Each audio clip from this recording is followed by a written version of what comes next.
안녕하세요. 결혼 7년 차에 아이 하나를 키우고 있는 30대 여성입니다. 제가 이렇게 여기에 찾아온 건 제가 비로소 남편과 완전히 남남이 되었거든요. 그래서 그동안 어디에도 말하지 못했던 제 이야기를 마지막이다 생각하고 허심탄회하게 털어놓으러 왔어요. 물론 다 끝난 마당에 구질구질하게 못하러 옛날 이야기를 하냐 하는 사람들도 있겠지만요. 제 나름대로의 마지막 의식이라고 생각해 주시면 감사하겠네요. 남편과 결혼 이야기가 오가던 당시만 하더라도 남편은 물론이고 시댁 식구들과도 사이가 안 좋은 건 아니었어요. 만약에 그랬다면 결혼 자체를 하지 않았겠지요. 남편과는 지인의 소개로 만나 인연을 사귀었는데 당시 남편은 회사를 다니는 직장인이었어요. 다만 공무원 시험에 3년이란 시간을 쏟아붓고 그래도 결과가 좋지 않아 뒤늦게 직장 생활을 시작한 경우였거든요. 그래서 결혼 이야기가 나왔을 때도 모아놓은 돈이 많지가 않더라고요. 그런데 지금이라면 돈을 좀 더 모으고 결혼하자 했을지도 모르겠지만 그 당시에는 제 나이가 32로 홍기가 꽉 찼었다고 해야 할까요?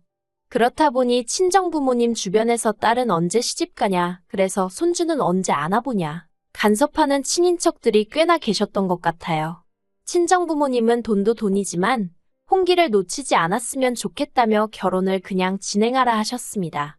그리고 솔직히 저도 한 살이라도 어리고 예쁠 때 드레스를 입고 싶은 마음이 있었거든요. 그래서 남편이 모은 돈이 2,500밖에 없었지만 결혼을 진행하게 되었어요. 저는 당시 4천 정도 모아둔 돈이 있었네요. 그런데 시댁에 인사를 드리러 간 날, 시댁에서는 당신들 노후 준비는 되어 있는 상황이었지만 결혼하는 자식한테 목돈을 해주기는 어렵다고 하셨습니다. 실제로 남편보다 3살 많은 신우도 시집갈 때 거의 아무것도 받지 않고 갔다면서요.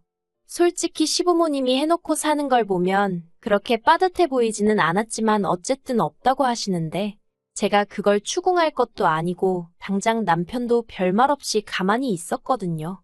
그래서 조금은 서운한 마음이 들었지만 알겠다고 했습니다. 그렇게 7천이 조금 안 되는 돈을 가지고 신혼집을 알아보기 시작했어요. 그런데 저희가 가진 돈으로는 선택지가 많지 않더라고요. 아무리 발품에 손품, 눈품까지 팔아봐도 제대로 된 집에 들어가기란 하늘의 별 따기처럼 느껴졌달까요. 오죽하면 부동산에 갔다 온 날이면 저도 모르게 눈물이 나서 퉁퉁 부은 눈으로 잠들기도 했지요. 그리고 이런 상황을 제가 아무리 티내지 않으려고 했어도 결국 친정어머니가 눈치를 채셨던 모양입니다. 하루는 저를 불러 마음 같아선 다른 부모들 마냥 목돈을 척척 내주고 싶은데 그렇게 해주질 못해 미안하다 하시대요. 그러면서 사정상 준다고는 못하지만 필요하면 엄마가 빌려줄 수는 있다며 이자는 안 줘도 된다고 멋쩍게 웃으셨지요. 솔직히 당시 남편이나 저나 200에서 250 언저리로 벌던 상황에 이자라도 아낄 수 있는 게 어딘가 싶대요. 그래서 염치불구하고 친정부모님한테 손을 벌렸습니다. 8천 빌렸어요. 그리고 이후로 있는 돈 싹싹 긁어서 서울 외곽에 지어진 지 거진 30년 가까이 되었던 아파트 하나를 샀습니다. 그리고 이걸로 시부모님하고 결혼 초부터 갈등을 빚게 되었어요. 결혼하고 나서야 알게 된 게 시부모님이 아예 돈이 없으신 게 아니었습니다. 신우가 빈손으로 시집을 갔다는 것도 거짓말이었어요. 돈을 안 해주면 저희가 결국에 시댁에 들어와서 살 줄 아셨답니다. 제가 평소에 멋도 안 부리고 수수하게 다녀서인지 친정에도 돈이 없을 거라고 당신들끼리 마음대로 생각하고서는 한마디로 돈도 없으면서 지들이 뭔 수로 버티겠냐, 들어와서 살 거다 그렇게 생각하셨던 모양이에요. 그런데 제가 보란듯이 친정에서 돈을 빌려다 집을 사버렸으니 게다가 제가 아파트를 제 명의로 했거든요. 남편도 그때는 양심은 있었는지 공동명의의 기억자도 안 꺼냈어요.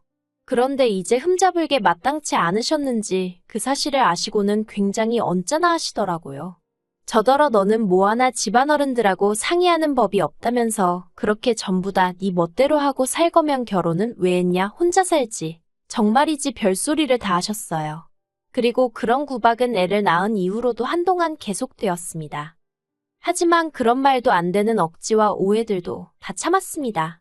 언젠가는 알아주시고 인정해 주시겠지 하는 마음으로요. 그런데 그런 시간은 끝끝내 찾아오지 못할 거예요. 왜냐하면 작년 초에 어머님이 치매 판정을 받으셨거든요.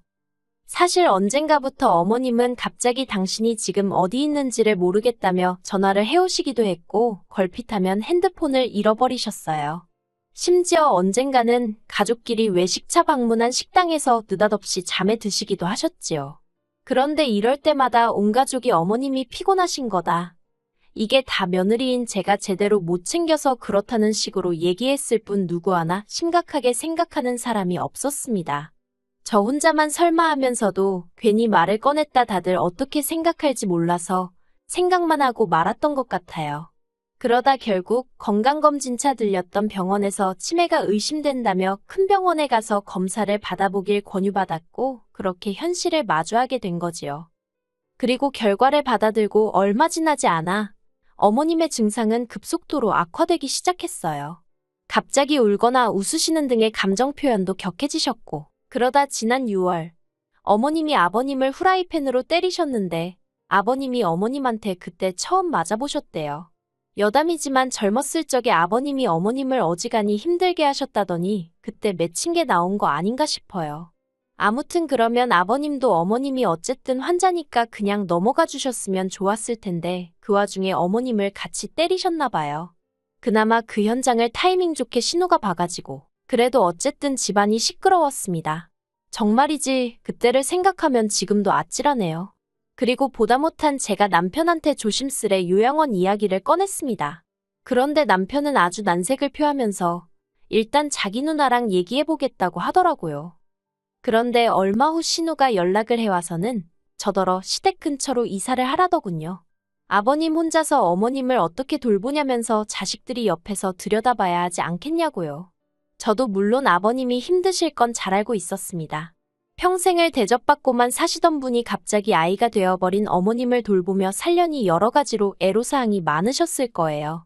하지만 저는 아이 때문에라도 친정의 도움이 필요했는데 시댁 근처로 이사를 했다간 친정하고 거리가 1시간 넘게 멀어져 버리니 그럴 수가 없었지요. 그리고 전업인 신우와 달리 저는 맞벌이를 하고 있었기 때문에 시간적 여유가 없었어요. 제가 회사를 관둬도 될 만큼 남편이 월급을 많이 받는 것도 아니었고요. 그래서 결국 합의한 게 저더러 주말마다 아이를 친정에 맡기고 시댁에 내려오랍니다. 와서 아버님이 미처 하지 못하시는 집안일들을 해드리라나요. 솔직히 이미 평일 내내 일과 육아로 지치는 생활이었는데 주말까지 반납하고 일하라고 하니 세상 천지 어느 며느리, 아니 자식이라도 좋을 리가 없었지요. 그래도 어쩌겠나 싶대요. 막말로 어머님이 무슨 죄가 있어 치매를 앓게 되신 것도 아니고 그래서 그래. 할 수 있는 만큼은 해드리자 생각하고 알겠다 했습니다. 그런데 말이 좋아 주말이지. 아버님이 저더러 금요일 저녁에 내려와서 월요일 새벽녘에나 올라가라 하시더군요. 뿐만 아니라 남편은 이 일 저 일을 핑계로 빠지는 일이 잦았지만 어찌된 일인지 저는 그럴 수가 없었어요. 그랬다간 아버님으로부터 불호령이 떨어질게 불보듯 뻔했으니까요. 그래서 결국 전 주말마다 내려가 어머님이 엉망으로 만들어 놓으신 집 치우고 빨래하고 반찬하고 솔직히 할 일이 얼마나 많던지 야근을 하더라도 사무실에서 일을 하는 게 그리울 정도였어요. 게다가 신우 말로는 평일 내내 매일같이 자기가 시댁을 들여다본다는데 도대체 뭘 하는 건지 제가 해놓은 반찬 말고 다른 반찬은 눈을 씻고 찾아봐도 보이지 않았고 평일 중에는 빨래 한 번을 돌리지 않는 건지 주말마다 산더미 같은 빨래가 저를 기다리고 있었습니다. 어머님이 실수를 많이 하시게 되면서 빨래가 어마어마하게 쏟아져 나왔거든요. 그리고 그렇게 석 달쯤 생활을 하다 보니까 당장 내 자식이 가고 싶어하는 그 동물원 한 번을 못 데려가면서 이렇게 시댁에서 종노릇이나 하고 있는 게 맞나? 그런 생각이 들대요. 하지만 그럴 때마다 적어도 남편이 표현은 안 해도 속으로 고마워하고는 있겠지. 누가 됐건 간에 내 공로를 언젠가 알아는 주겠지. 그런 막연한 믿음이 있었답니다. 그래서 참고 또 참았달까요? 그러다 얼마 후 저는 생각지도 못한 임신 소식을 확인하게 되었습니다. 계획에 있던 임신은 아니었지만 너무 감격스러웠어요.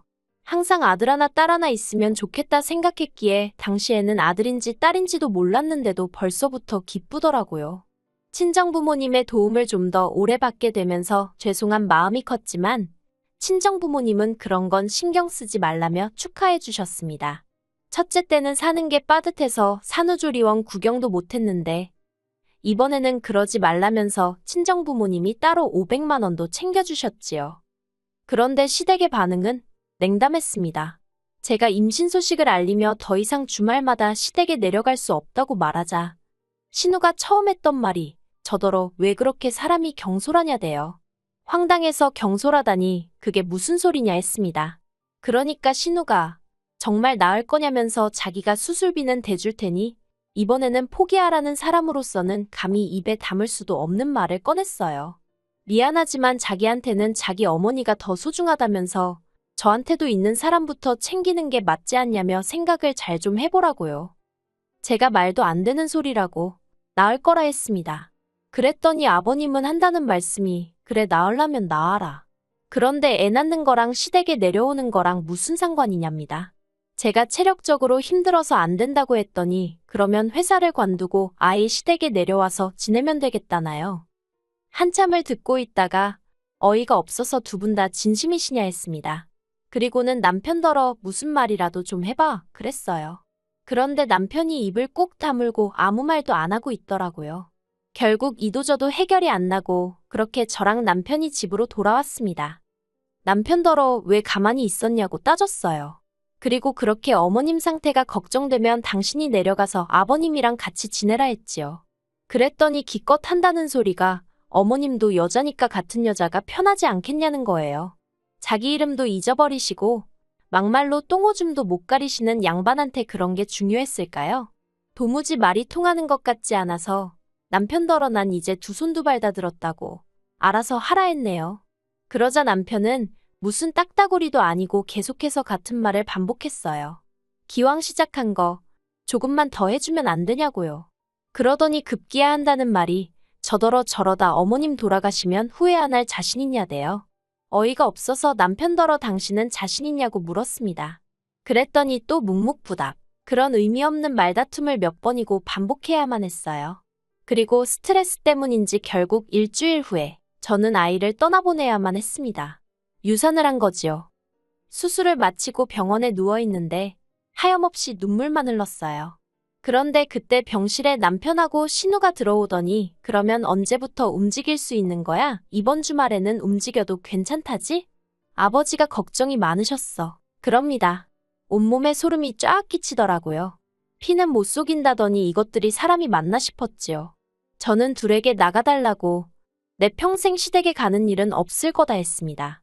주변에 사람들이 있어서인지 둘 다 얼굴만 울그락불그락거릴 뿐 뭐라 말은 더 안 하대요. 그리고 퇴원 후 저는 친정으로 향했습니다. 그때부턴 친정아버지와 함께 움직였어요. 부동산에 집도 내놓고 가정가구도 하나씩 정리했습니다. 제 짐도 전부 다 친정으로 옮기기 시작했고요. 참고로 유산을 확인한 날 이혼하는 쪽으로 마음이 완전히 돌아섰거든요. 유산의 원인이 시댁 식구들 그리고 특히나 남편이라는 건 너무나 확실했기에 그러면 제가 죽으면 죽었지 제 자식 죽인 사람하고 살부대끼면서는 살 수가 없었으니까요. 남편이 자꾸 제 연락을 피해서 남편 회사에 등기로 이혼 서류를 보냈습니다. 그런데 남편이 다 찢어버렸다면서 100번 1000번을 보내보라고 자기가 도장 찍을 것 같냐면서 연락을 해왔어요. 그래서 제가 그러면 변호사 선임하겠다 했습니다. 그랬더니 진짜 그렇게까지 해야겠냐면서 자기더러 어쩌라는 거냐대요. 그러면 뭐 아픈 어머니를 버리기라도 하라는 거냐면서. 그래서 제가 남편더러 당신이 뭘 얼마나 했는데 어머님을 버리기식이나 하냐 했습니다. 그리고는 나는 당신한테 이제 기대하는 것도 바라는 것도 없으니 이혼 서류에 도장이나 찍어달라 했어요. 그리고 저는 아버님으로부터도 연락을 받게 되었습니다. 아버님은 아무리 세상이 달라졌어도 이혼하면 여자만 손해라면서 저더러 나갈 거면 제 몸뚱이만 나가라고 당신 핏줄은 두고 가라대요. 생전 손자한테 용돈 10,000원 쥐어줘 본 적 없으신 분이 그제서야 핏줄 어쩌고 하시니 웃겼어요. 그래서 알겠다 했습니다. 솔직히 아버님한테 제 아들을 맡길 생각은 추호도 없었는데 평소 아버님은 툭하면 말도 안 되는 걸로 으름장을 놓곤 하셨거든요. 그래서 저도 세게 한번 나가본 거지요. 그리고 아니나 다를까 제가 지금 아이를 시댁에 데려다 놓을 거냐 하니까 갑자기 당신이 키울 건 아니라면서 일단 기다려보라며 한 발 빼시더라고요. 그리고 그제서야 신우가 저더러 미안하다며 연락을 해왔습니다. 자기가 딸이니까 자기가 좀 더 들여다봤어야 하는데 자기 먹고 사는 게 빠듯해서 저한테 의지를 많이 했었다나요. 그러면서 어머님이 기억이 없으셔서 그렇지. 솔직히 이 상황을 아시면 얼마나 속상하시겠냐면서 저더러 다시 한번 생각해보랍니다. 그래서 그런 말 이제 와서 무슨 소용이냐고, 그래도 반성을 하시니 다행이라고. 어머님 살아계신 동안 이제라도 그동안 못한 딸 노릇 똑바로 하라 했어요. 그리고 저는 친구 소개로 이혼 전문 변호사를 소개받았습니다. 다행이라고 해야 할지, 친정부모님한테 돈 빌려서 집을 살 때 세무사의 조언을 따라서 증여받은 것처럼 샀거든요. 그렇다 보니 집값이 상당히 올랐는데도 남편하고 나눌 게 없었어요. 정말 그땐 안도의 한숨이 나오대요. 솔직히 이혼하고 나면 혼자서 아이를 어떻게 키우나 걱정이 많았으니까요. 그리고 핏줄 타령하던 시댁 식구들도 막상 제가 이혼 소송 걸겠다니까 애 내놓으라 소리를 안 하더군요. 아무튼 여러 가지로 대단한 집구석이다 싶었습니다. 그리고 결국 소송 대신 협의 이혼했어요. 제 생각이지만 남편도 남편대로 변호사를 알아보고 다닌 모양인데 재수 없으면 저한테 위자료까지 줘야 될 판이었던 모양이에요. 그래서인지 자기가 먼저 꼬리 내리고는 저더러 협의 이혼하자대요. 저도 남편하고의 관계를 질질 끌어가고 싶은 마음은 없었기에 그러자 했고요. 그렇게 저희가 남남이 되었어요.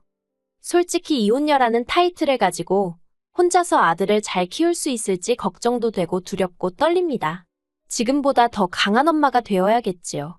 저에게 마지막으로 바람이 하나 있다면 나중에 아이가 저를 이해해주면 좋겠다는 거예요. 엄마는 그저 너에게 행복하고 안정된 가정을 주고 싶었다는 걸.